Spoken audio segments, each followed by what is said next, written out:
Bon, et bien aujourd'hui, comme vous le savez, nous sommes à Disney Village. C'est moi du coup qui me retrouve avec Quentin. Ouais, là toutes les filles sont jalouses, je sais. Un petit récap quand même sur Quentin. Quentin, donc tu viens du groupe Alliage, c'est ça? 5 millions de CD, quand même, ça s'applaudit, hein? Et pas la crise du disque à l'époque, c'est ça? Tout allait bien. Ah, cool. Alors, donc, 3 albums, c'est ça, 9 singles, et tu es parti du groupe. Tu as tout quitté pour New York. Donc, bon, on a compris, tu as connu le succès en France avec Alliage, patati patata, mais maintenant on va s'intéresser plus à la partie sur New York. Donc, pourquoi est-ce que tu es parti déjà tenter ta chance là-bas? J'ai toujours voulu aller sur New York, et j'ai toujours voulu vivre là-bas. Et quand j'ai eu un peu, j'en avais un peu marre d'être dans le groupe, après 4 ans. Et, forcément, il en avait marre que les filles courent derrière, ça se comprend. Non, il y avait c'est un mélange de tout. C'était un mélange de tout et j'ai décidé de partir. Et donc je me suis installé à New York. Et je suis pratiquement plus revenu en France. D'accord. Et donc j'ai commencé à travailler avec Julien Vasquez. Dès que je suis arrivé sur New York, je lui dois un peu tout sur New York parce qu'il a commencé à me faire tourner pratiquement dans le monde entier. J'ai tourné avec lui.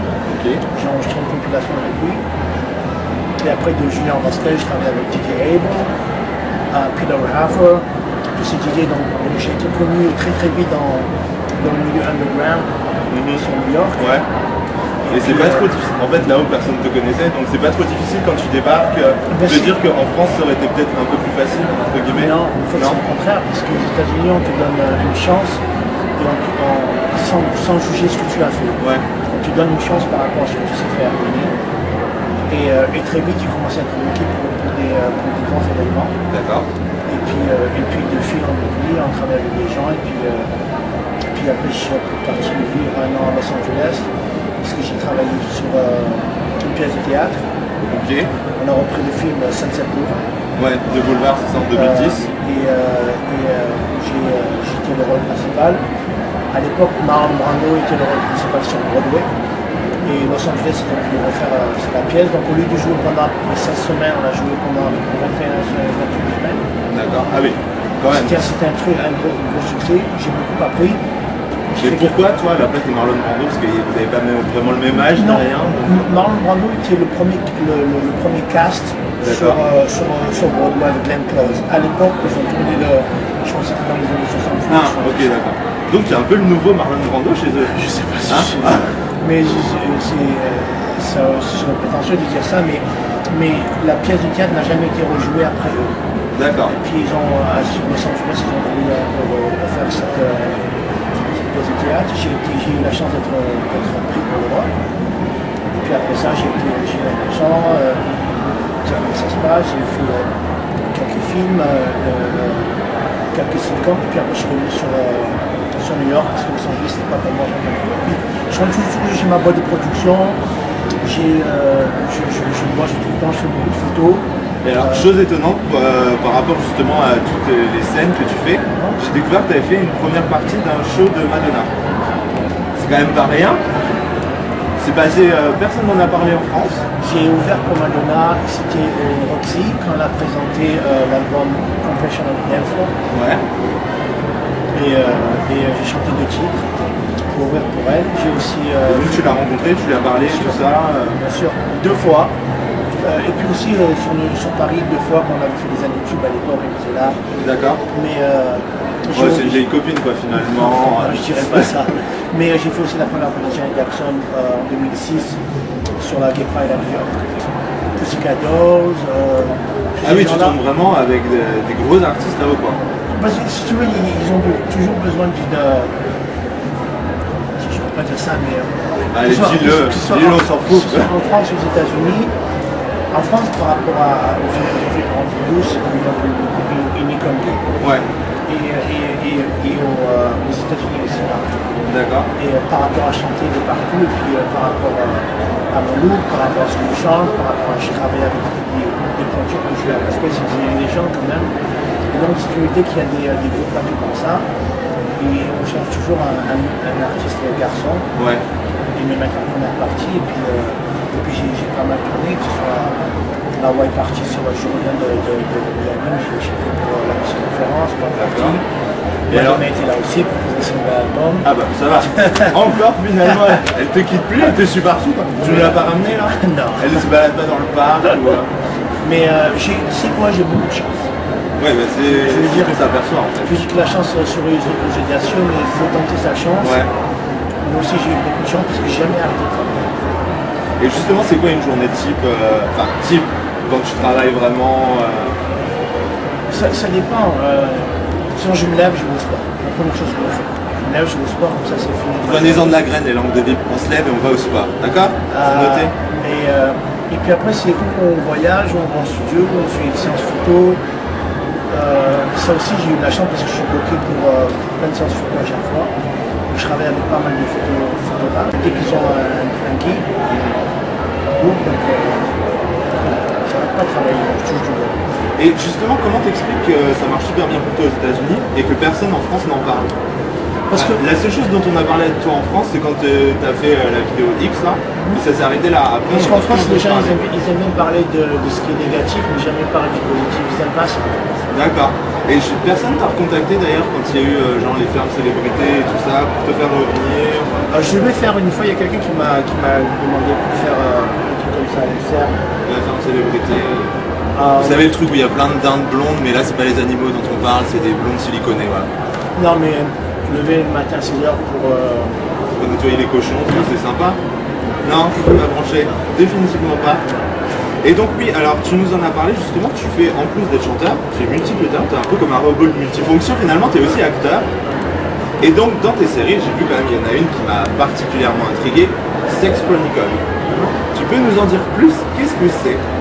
Apparemment c'est quelque chose de t'a plu parce que tu es revenu 2 fois dans la série. 2 fois. Avec un rôle différent à chaque fois. Avec un rôle différent. C'est une femme normale qui travaille, qui a un copain. Tu sais, chaque fois elle écrit un journal, tu sais ce qui se passe. Et c'est une histoire qui, des fois elle a des fantaisies, des trucs comme ça. Et puis j'ai eu 2 rôles différents. Et Zen Sex Chronicle, je le sais. Et donc en fait j'ai travaillé 3 fois pour eux. Et puis par rapport à ça, le producteur qui a fait The Thing We Do for Love, c'est un truc que tu as fait l'année dernière. C'est une série télévisée avec des gens qui ont fait Le Prince de Bel-Air. D'accord, ok. Donc si tu vois les acteurs, c'est une comédie, tu les reconnaîtras. Et donc j'ai fait 2 épisodes avec eux. Et puis tu vois, dès qu'on m'appelle, je fais des trucs, c'est bien, mais... Et alors, justement, maintenant, dès qu'on t'appelle, tu fais des trucs, pars pas sur la tournée des années 90 qui fait les routes de France, c'est pas quelque chose qui t'intéresse? Non. J'ai pas voulu faire ça parce que c'est des longues dates. Ouais. C'est des heures et des heures en quart. Tu les supporterais pas? C'est pas que je supporte pas, c'est pas ça, c'est que des fois, je sais pas comment ça se passe, quand tu fais un concert de 8h30 jusqu'à 23h30, si à mi-temps tu passes à 9h, tu vas attendre toute la soirée, les artistes ont fini, ils ont fini de se changer, ils ont fini de dire au revoir, ils ont fini de prendre des photos, ils ont fini de faire des autographes. Donc tu n'es pas dans le jeu jusqu'à 1h du matin. Ouais. Et après il faut supporter l'un l'autre. Puis les gens ils se la racontent de moi en fait. Oui. Je ne veux pas casser les Français, attention. Mais les gens en France, j'arrive pas, ils ont une gloire, ils restent un peu dessus. Avant de revenir l'année dernière, ça fait à peu près 10 ans que je n'ai pas chanté en France. Ouais. Quand j'ai vu le français, c'était une super belle rencontre. Des fois, quand tu parles à des artistes, il y a des gens qui m'ont demandé pourquoi tu ne chantes pas les titres que tu fais à New York, tout ça. Les gens, ils s'en foutent. Ils s'en foutent. Ouais. Je ne parle pas des fans, mais le grand public, quand tu vas chanter à Trou du cul de la France, tu vois, dans un village, ils n'ont pas entendu ce que tu fais. Ouais. Parce qu'ils ne les connaissent pas. Si ton titre est numéro 1, tu passes une énergie sur un 6. Oui, là, il n'y a pas de souci. Voilà. Mais 3 minutes 30 sur scène, avec un titre que les gens ne connaissent pas, c'est long. Même quand c'est long.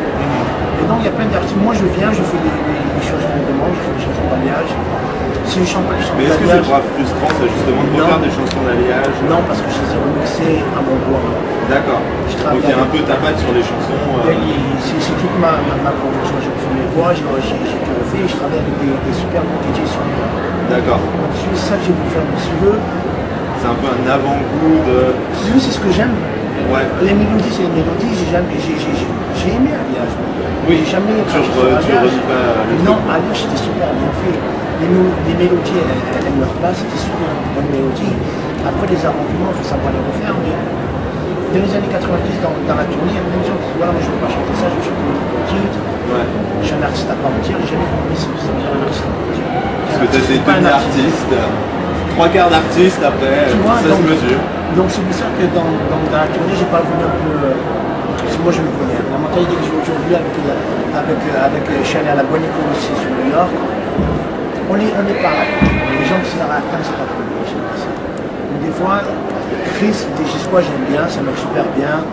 Je travaille avec Alain Théo, je travaille avec des gens, c'est bien, mais je regarde un peu le plateau. Ouais. Je sais que c'est pas pour moi, c'est pas pour moi. Ouais. Ce soir c'était pour moi, je dis, il n'y a pas de problème. D'accord. Donc du coup, tu es content. Et par rapport à ton public que tu avais en France il y a Ils sont toujours bien. 15 ans maintenant, ils sont toujours là, fidèles? Tu sais, c'est bien parce qu'il y a des gens qui sont devenus un peu amis maintenant. Ouais. Et ils m'ont toujours suivi. Je me suis allé à New York, je fais des trucs, ils sont très respectueux. Le public d'aujourd'hui, quand je reviens en France, t'as pas cette hystérie qu'il y avait avant. Ouais. Après l'hystérie, c'est devenu négatif. Et maintenant, c'est plus. En même temps, il faut reconnaître qu'il y en a certains qui ont aussi mal vieilli. Toi, tu as la chance, tu as bien vieilli, mais il y en a d'autres du groupe, on ne voudrait pas les retrouver. Donc forcément, c'est aussi pour ça, à mon avis, qu'elles sont moins hystériques. Mais aussi, les gens, ils te voient avec un peu plus de respect. Ouais. Tu es à New York, tu fais ton truc, tu suis un peu, c'est un peu plus de respect et puis de nostalgie. Donc ils te voient différemment. Maintenant, tu peux en parler. Oui. Tu peux avoir une conversation Elles avec sont eux. plus en train de hurler. Non, parce que tu vois, les pauvres, on sort du concert, tu as envie de voir, de faire des photos, mais Ouais. c'est impossible. C'est impossible. Ouais. Là, tu peux leur parler, c'est plus une question d'autographe, c'est une question d'échanger des trucs. Exactement. Et puis tu dis ce qu'ils aiment, ce qu'ils n'aiment pas, et puis. Et justement, alors est-ce que ça les a choqués par rapport à ce que tu as fait, la vidéo X et tout ça? Est-ce que c'est quelque chose qui les a bloqués ou... C'est dans la vidéo, je suis tout seul et je me branle Oui. 15 minutes. Oui, Donc bon. ce que je fais, moi, payer avec un spot sur. Moi, c'est ce que je fais le matin dans la douche avant d'aller travailler. Ouais, effectivement. C'est la même chose, tu vois. Tu vois, le sexe, Il faudrait que je pense à me faire payer d'ailleurs. aux États-Unis, le sexe, c'est pas un tabou comme ici en France. Ouais. Oui, donc là-haut, ça t'a pas porté préjudice, Ouais. mais ici, c'est un peu la seule image qui est restée finalement de toi, quoi. Tu sais, On moi, parle pas vraiment de tout ce que tu fais en musique, alors que finalement, t'as quand même beaucoup de projets, et c'est ça que je pense que c'est un peu dommage. Tu sais quoi, c'est que depuis que je suis parti sur les États-Unis, j'ai jamais vraiment rien entendu de la France. Ouais.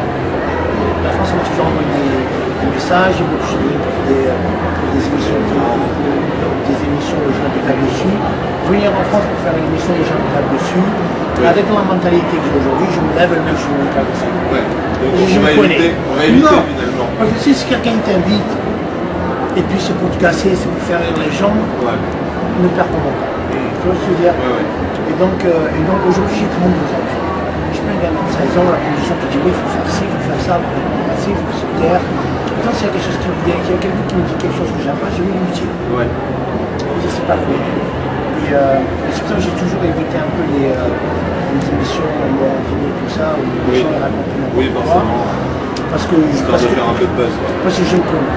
Ouais. Et ça fait vraiment. Oui, le pauvre. Tu vois, donc. Vu ta carrière en même temps, il faut éviter t'emmerder, donc... Parce que tu sais quoi, aux États-Unis, on n'a pas ça. J'ai jamais compris cette mentalité où les gens, ils aiment casser les gens. Ouais. Tu fais de l'audimat en C'est un peu spécifique à la France, alors du coup, Je comprends pas, je sais pas pourquoi c'était un artiste. Ils sont sadiques, en fait. Les Français sont un peu sadiques, finalement. Je sais pas, mais tu sais quoi, il y a un bon côté aussi de la France. Ouais. Et la France, c'est un bon pays. Le système social, c'est un bon... faut pas enlever ça à la France, c'est un bon pays. La France, c'est un bon pays. Bon, au niveau artistique, par contre, la France. Tu sais quoi, je vais te dire pourquoi le milieu artistique en France n'est pas bon. Parce que le milieu du français est tenu par une mafia. Si tu passes pas sur l'énergie, tu passes pas sur M6. Si tu passes pas sur M6, tu passes pas sur l'énergie. Et ton titre ne le pas. Ouais, ça peut être sûr. Donc tu vois, tu t'enregistres un titre qui est excellent. Si l'énergie ne veut pas te passer, tu vas essayer de taper à Fun Radio. Et Fun Radio va te dire, si énergie le passe, on le passe. Ouais. Donc finalement, oui. Et donc énergie va te dire, bon, fais le clip. Si un M6 te passe, on te passe. Donc, tu vas voir M6, tu fais le clip, on ne veut pas prendre le risque. Énergie, qu'est-ce qu'ils ont dit? Donc c'est un cercle vicieux que si tu ne connais pas Pierre, Paul, Jacques, si tu n'es pas chez de Boisigny ou Pascal, tout ça, tu passes pas. D'accord. Tu passes une part, c'est impossible. C'est un milieu très fermé. Les États-Unis, c'est pas comme ça. Il y a à manger partout. Et en France, c'est très fermé. Et le public, il faut qu'ils comprennent ça. Il faut les gens, pourquoi tu ne reviens pas? Pourquoi tu ne fais pas des... Et c'est pas pourquoi je ne reviens pas, c'est que parce que le public en France, il écoute ce que les médias veulent que tu écoutes. On va dire, voilà, aujourd'hui, c'est ça que tu vas écouter. Et on va te donner de la sauce, c'est ça que tu vas manger aujourd'hui pendant 6 mois. Ouais. Et c'est ça, tu aimes ou tu n'aimes pas. Aujourd'hui, sur Internet, c'est différent parce que tu peux évoluer, tu peux voir ce qu'il y a. Tu peux voir ce qu'il y a ailleurs, mais le plus grand public, il va acheter ce qu'il y a. Ouais. Je parle pas de Paris, des grandes villes, je parle des petits patins où les gens ils achètent du disque. Sinon, ils vont écouter ce qui se passe à la radio, ce qui se passe à la radio. Et justement, toi, alors du coup, tu viens pas souvent en France, mais est-ce que tu vois un peu ce qui se passe sur la scène française et tout ça? Non. C'est des fois les gens qui me parlent des artistes, je sais pas qui c'est. D'accord. Ouais, donc il faut dire, donc du coup, les artistes français, ils n'arrivent jamais jusqu'aux États-Unis, quoi. Grosso modo, et ouais, donc, du coup, tu peux pas me dire si tu vois une différence entre le niveau artistique français et américain, mais... Quand j'étais l'année dernière en France, je regardais une émission qui regardait la télé, donc des fois tu vois que y a des gens qui veulent faire un peu du copycat. T'es français, fais un truc français. Essaye pas de faire un truc américain, ça va pas sonner américain. À moins que tu vas à Los Angeles ou à New York, tu travailles avec les Américains, tu fais un projet américain, tu viens ici. Si t'es français, reste français. Ouais. Donc du coup, tu déconseilles à tous ceux qui veulent se lancer d'essayer de faire les Américains. Parce qu'ils le font mal de toute façon. C'est comme si admettons, on va dire aux États-Unis, à un Américain, ils ne savent pas faire des baguettes françaises ou du fromage. Ils ne savent pas le faire, tu vois, sur français. D'accord. Tu vois ce que je te dis? Ouais. Donc à un moment donné, oui, tu peux faire, il y a des baguettes du fromage, mais c'est pas la même chose. Et t'as un compte Facebook ou un Twitter où on peut suivre ton actualité, justement, tous ceux qui nous regardent. J'ai un compte Facebook personnel. J'ai mes amis, ma famille, et si j'ai un officiel pour les fans, et puis quand tout le monde, et puis j'ai ça, on vous mettra l'adresse sur le lien. Sur le mur Facebook, vous verrez tout ça. J'ai un site internet aussi, mais je pense qu'aujourd'hui... Site internet d'ailleurs, tout en anglais. Il n'y a pas de version française. Ah, bravo pour les fans français qui essayent de se renseigner. Mais tout le monde parle anglais. Tout le monde, pas dans les petits patelins, comme tu le dis si bien. Tout le monde parle anglais. Tout le monde parle français. Tu sais, parce que toute mon équipe, toute ma production, tous les gens avec qui je travaille, c'est aux États-Unis. Donc c'est dur de leur dire qu'il faut traduire tout ça. Forcément. Donc voilà, écoute, merci beaucoup Quentin. C'était cool d'en apprendre beaucoup plus sur toi. Et on sera ravis de te revoir bientôt en France. On t'attend dans le studio pour une interview radio. Et là, on va enregistrer un petit extrait du concert pour que vous puissiez voir ce que ça donne quand même Quentin sur scène. Ok. A très bientôt les langues de Ville.